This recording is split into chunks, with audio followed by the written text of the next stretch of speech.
चारित्र्याच्या संशयावरून व्यसनाधीन पतीने धारदार शस्त्राने पत्नीवर वार करून तिचा खून केल्याची घटना रविवारी 26 तारखेला उघडकीस आली आहे। ही घटना राजुरा तालुक्यातील तुलाणा गावात सकाळी 11च्या सुमारास घडली। तुळजाबाई अनिल सेलुरकर असे या मृत महिलेचे नाव आहे। या घटनेमुळे गावात हळहळ व्यक्त होत आहे। घटनेनंतर पती अनिल सेलुरकर हा स्वतः पोलीस ठाण्यात हजर झाला।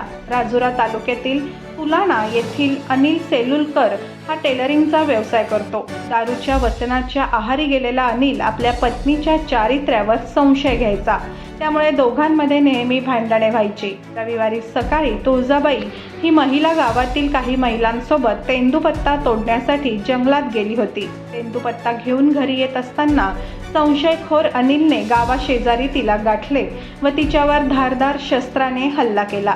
या हल्ल्यात तिचा जागीच मृत्यू झाला।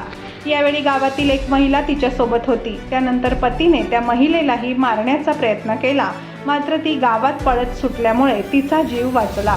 हा सर्व प्रकार तिने गावात सांगितला। गावकऱ्यांनी लगेच विरूर पोलीस ठाण्यात घटनेची माहिती दिली। त्यानंतर संशयित आरोपी अनिल सेलुरकर हा स्वतः पोलीस ठाण्यात हजर झाला। पोलिसांनी त्याला अटक करत त्याच्यावर गुन्हा दाखल केला आहे। या प्रकरणी ठाणेदार संतोष वाकडे, स्थानिक गुन्हे शाखेचे गायकवाड हे तपास करत आहे।